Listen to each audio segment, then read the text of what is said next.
Alright, hello.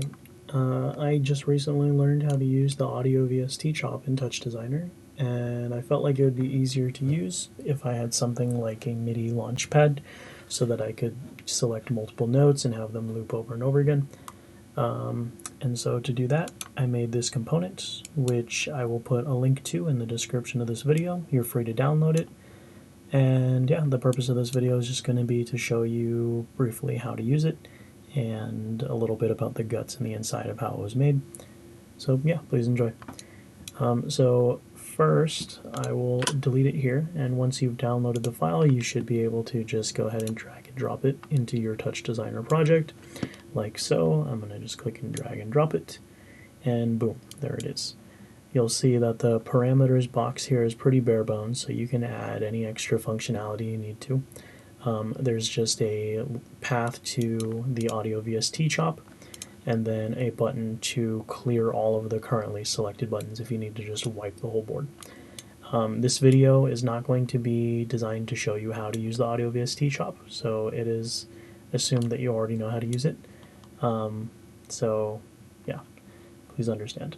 So to get started here, my audio VST is already set to the path of the VST I'm using, which in this case is going to be the Spitfire Audio Labs VST, and the instrument I'm using is the Music Box Resonator Music Box, but this of course can work with like any instrument you want, assuming that you have all the available notes on the keyboard for that instrument. So as you may know, every note on the keyboard is going to have an ID that's associated with it. So in the case of something like middle C, the ID for that note is going to be 60. So I will move this out of the way. And whenever I play a note, you can see that the VST, receives the audio from playing the instrument and then connects it to the audio device out, which is connected to my default speaker so that I can hear it and so that this recording can also record that audio. So yeah, now to show you how the MIDI pad works. If you right click it and press view, you can get like a little draggable window around here, which might be easier to use. You can rescale it, but there are 256 buttons here, so yeah, updating every single one of those might cause like a little bit of lag, but that's okay. After those first few frames of lag, it should speed up. So let's say I want to play the middle C note on the first 16th note of each beat. So I can move the audio VST over here, or yeah, the VST, and you'll see that every time the white bar passes over a note, that note is pressed. And then whenever the note, whenever the bar exits the note is when the button goes up. So you can of course play multiple notes, you can play chords if you want. There's no limit there if you want to play multiple notes. However, there are only 16 channels of note IDs that you can put at a single time, so just be wary of that. Yeah, and that can be good if you want to play like 16 different notes, but there's also different subdivisions. If you want to do eighth notes, for example, you can use different note IDs. So, for example, if you want to play the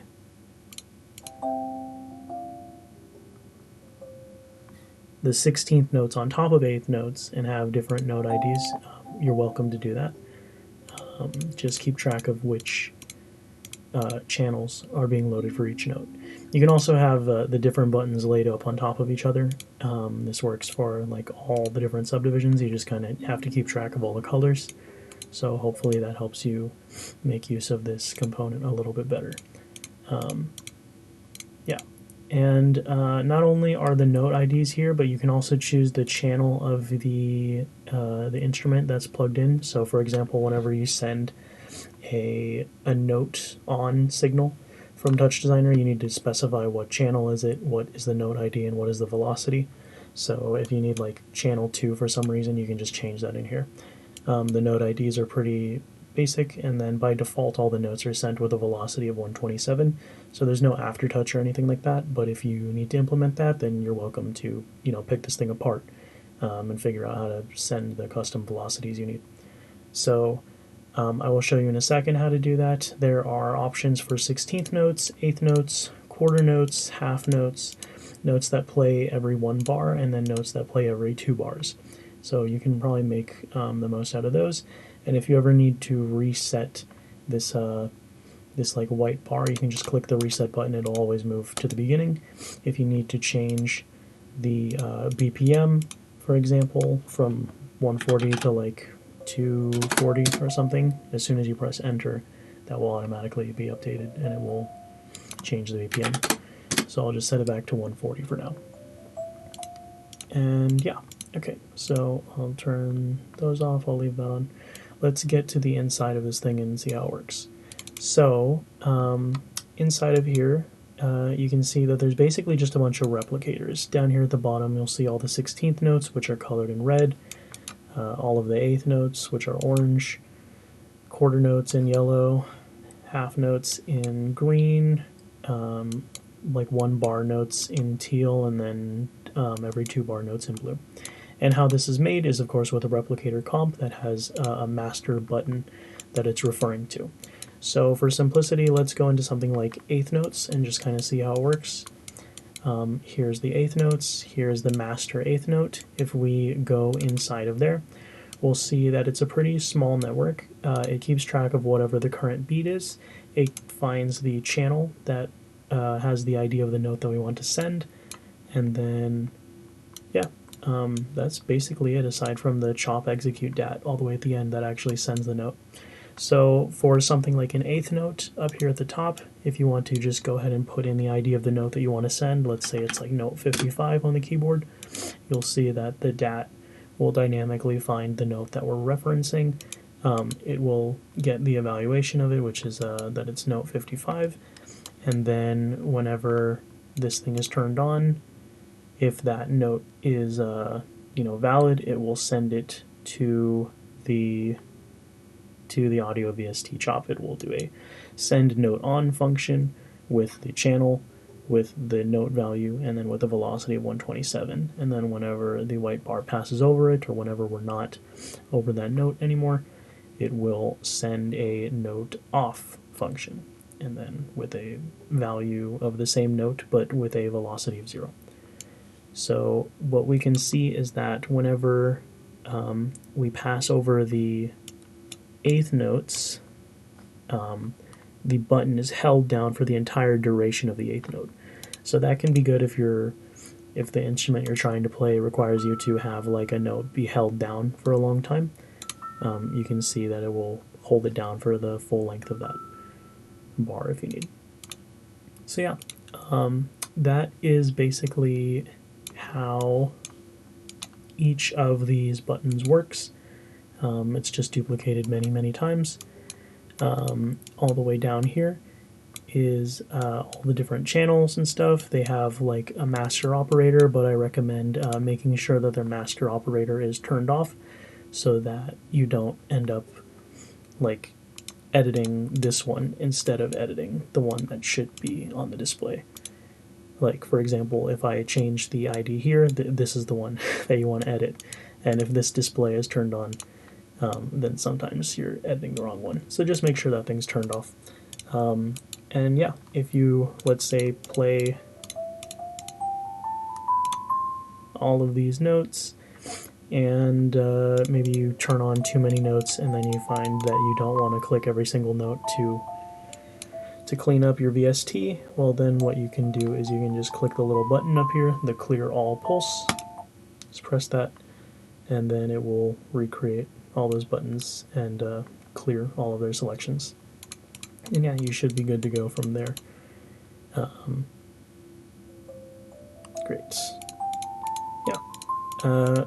So hopefully you can make good use of this tool, and then of course if you want to maybe use it with like multiple instruments, the way you can do that is you can just put yourself down another MIDI loop pad. You can grab yourself like another VST. I'll plug this one into the audio instead.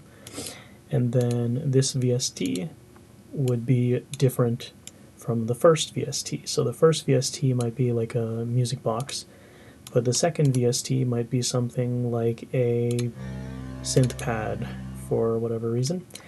And you know, all you need to do is just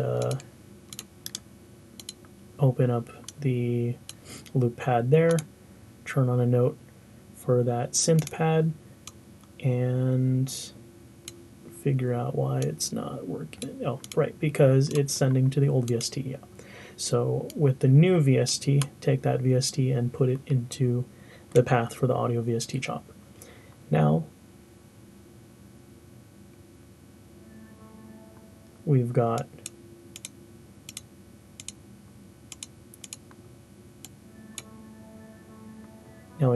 a separate VST playing, and if we maybe math the two of these together, we'll just take those two, combine the chops with addition, put both of those into the output, and then maybe add some music box notes on this VST. Now we've got two different instruments playing at the same time. And you can probably find some way to like link them both with a reset. But anyways, yeah. So that is just kind of a quick overview of how to use this component. I hope you find it useful, and if there's like any bugs or something, let me know and I'll try my best to help fix them. So yeah, enjoy, and thanks for watching. Bye-bye.